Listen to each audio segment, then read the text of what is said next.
Hello? Hello? Oh, what's up, dude? I didn't even know I was in here. Hey, man, what you want to chat about? I was in the middle of typing, and I was like, I heard hello, and I was like, oh, shit. Hey, what's up? All right, so leftist. How far left are we talking, dude? I'd say pretty far left, especially within the context of the U.S. I'd say pretty far left. Okay, so let's do this. I think this is probably going to be the best way that you and I can kind of get a firm understanding, because I think that's the key to any good debate. Is you have to, obviously we both probably identify as good people. That's good. I would I could just tell based off of your what seems to be your driving points. I can tell you're a good person. I like to consider myself a good person too. To me, I think every decision that we make and every choice and every way we lean towards all boils down to our priorities. So most of your political affiliations, or I wouldn't call it an agenda, but maybe your political agendas, maybe they're based upon your priorities, right? Maybe. Yeah, I mean, of course, I think that all of our agendas, I think that maybe agenda has a bit of a negative connotation, but sure, we would like to see happen. I think obviously, yeah, of course, we would prioritize that. Okay. So I think one of the bigger differences, or one of the easiest ways to decipher someone actually what's going on up here, because we can try our best to articulate how we feel about things, but you never actually know where someone's brain is fine-tuned. My question for you would be, let's take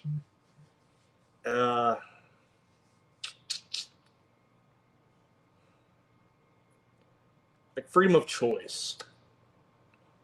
That's super broad. What do you mean by freedom of choice? If we have a gauge here, here's a good example. Let's take ethnic groups as an example, or maybe not even ethnic groups, but low end scale of society, people who are financially struggling.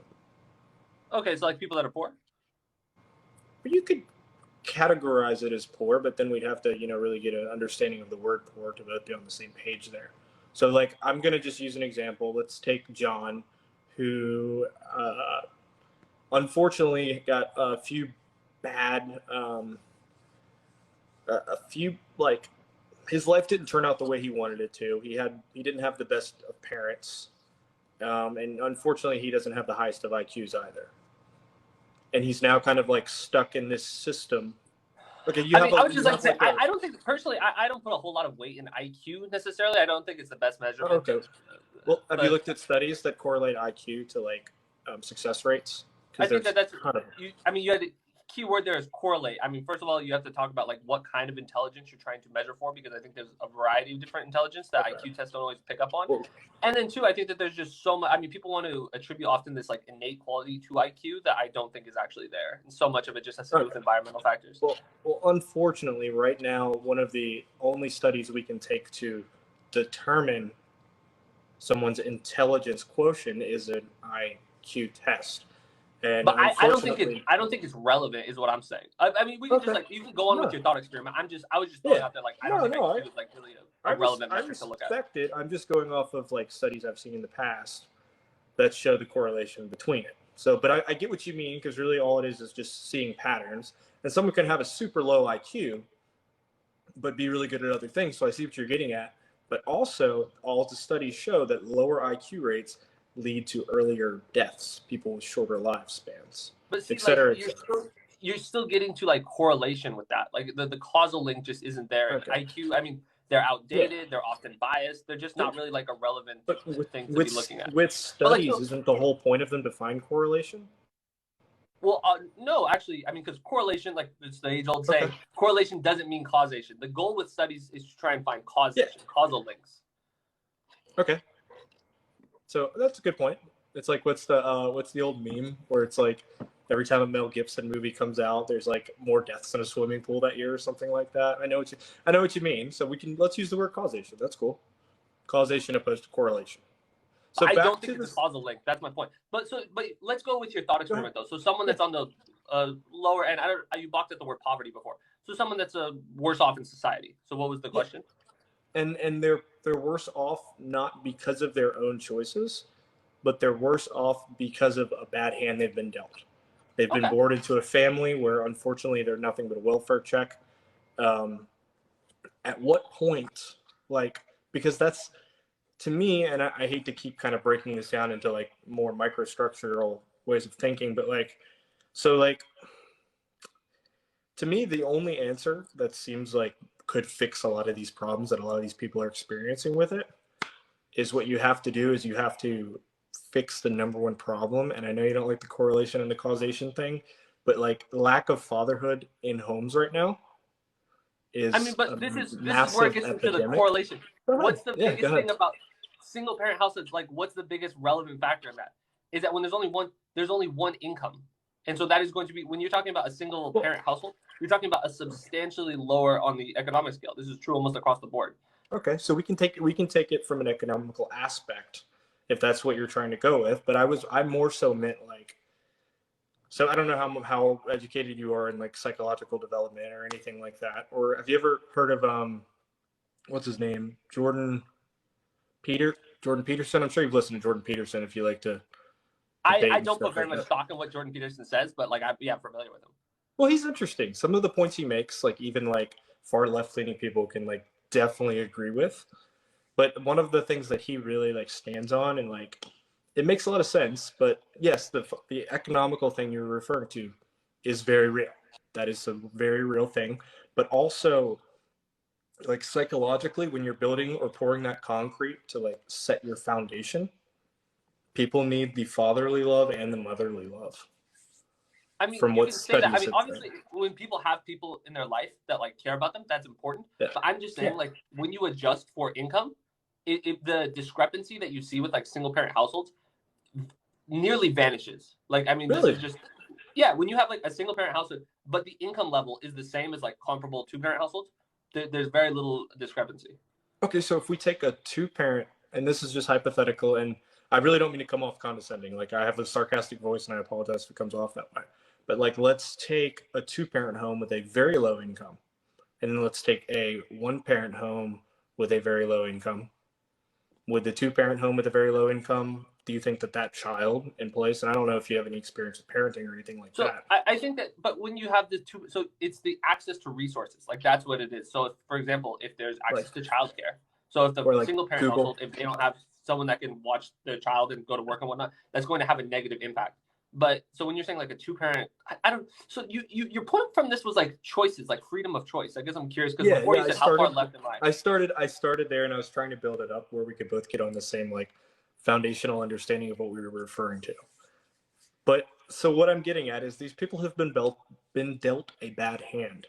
Okay, at what point do you find the balance between like equal opportunity and just giving everyone what they need? I can't think of the opposing word equal opportunity right now for some reason, but I'm sure you know exactly what I'm referring to. I mean, yeah, I think that. I mean, this is what Jordan Peterson he says. He'll say like equal opportunity versus equal outcome. But my problem is that often with what people deride as equal outcome is often just equal opportunity. So, for example, giving everybody access to free education, free tuition, free education. I think that is something that equalizes opportunity in society. I think that universal healthcare that equalizes opportunity, and I think that that's one of the reasons why we see countries that have enacted the social programs that I advocate for. They have much higher economic mobility than we have here in the U.S. Like, hate to pull another JP on you, but like Scandinavia, like Denmark, for example. Yeah. Oh, okay. Like Denmark has one of the highest economic mobility in the entire world. So if you don't go off of correlation and causation from studies, can you use those to defend your points or your arguments and stuff? Or yeah, of course. Yeah, so you can still use studies, right? What? Can you still like use studies to back your like thought processes up and stuff like that, or do you just take those out of play since there's no correlation or causation? No, so I'm saying, or since you're not justifying that as being a reasonable thing. So that these social programs, there's a causal link between that. So when you have access, for example, to more education, regardless of what side of the income scale you were born on, if you are still going to get a quality education, then that increases your chance of being able to move up the economic ladder. And then also, if you're born really wealthy, because everyone else has equal opportunity, that doesn't mean you're always going to stay at the top of the income ladder. So yeah. Okay. So like for instance, like the Scandinavian countries and stuff like that, like if we like what they've done, how they've kind of divvied it in a way you would think would benefit the equal outcome driven individuals, like those people with that mindset that think equal outcome should be the same thing or very similar to like equal opportunity. Like all those studies show that it just doesn't work. How do you fix it? I'm sorry, what do you mean by those studies show that it doesn't work? Like with different groups, like whether that be like the feminists. What?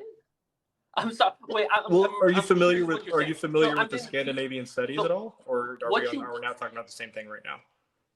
Well, when you just say Scandinavian studies, that's a very broad thing. There's lots of studies that have been done on different economic programs in Scandinavia. I don't know if there's like a specific study you're referring to, but just to say Scandinavian studies is not really true. But if you're talking about things like a wage gap, the gap between the wealth between like men and women, is that what you're referring to? More so what I'm referring to is like, okay, so like right now, I guess we have a huge problem in the United States where there's too many, what is it? I think Caucasian males in higher positions. Is that what it is? I think you're changing this. Like what we were talking about a second ago was just the ability to move up and down the economic ladder. Yeah, and something like that could be a preventable call. Like that could be a problem with why you're not moving up and down, right? Because of like gender and like sex. No, like lack of opportunity, lack of equal opportunity. Yeah. Would you say that gender and like, I don't know, race, are those not contributing factors, or are they? I mean, I think that we definitely have systems of discrimination in this country that have existed for quite a long time. So how do you fix it? I think that one of the biggest ways is to provide people with equal opportunity. Okay, well, that's kind of what they did in like Scandinavia, and it completely backfired on them. When you say backfire, what are you talking about? Like I said, they have higher economic mobility than we have here in the U.S., substantially higher. The U.S. ranks. It was I can try and pull it up if you'd like to see. I'd love to see it. I'd love to see 27. It. Sounds like you've looked into it a little bit. Well, so I mean, when you say backfire, like, are you saying that the U.S. has higher economic mobility? I'm just saying that it doesn't work at all. And if you pull up the study, you should be able to see why it doesn't work. And to be completely honest with you, dude, I'm not as educated on it as I thought I was. So I apologize for that. But I think it would be very interesting if we looked at it right now and looked at a few like pros and cons. This is from visualcapitalist.com. In terms of economic mobility, number 1, Denmark. Number 2, Norway. Number 3, Finland. Number 4, Sweden. The U.S. ranks 27. So would you say that that's like a big priority? Economic mobility? Yeah, I think that when we talk about things like the American dream, the ability to start with nothing and be able to move up, I think that that's a positive thing. If people can, not based on the circumstances of their birth, if they have more equal opportunity as a result, I think that's a positive thing. Yeah, dude, I'm blanking, bro. Okay. I think that we're somewhere though. And I think right here. Huh? Well, I'm curious what you meant before when you said like those policies failed. When like the metric we originally cited was that like, oh, the ability to move up and down the scale. So what were you referring to there? You said the Scandinavian studies. Was there something specific you were referencing? So which one are you looking at right now? Because there's a few. Yeah, I mean, obviously there's going to be a bunch. So this is looking at social mobility specifically. So being able to move up and down. What were you referencing? To be honest, I don't even know, dude. Okay. All right. Well, feel free to come on again sometime, though. All right, bro. You have a good one.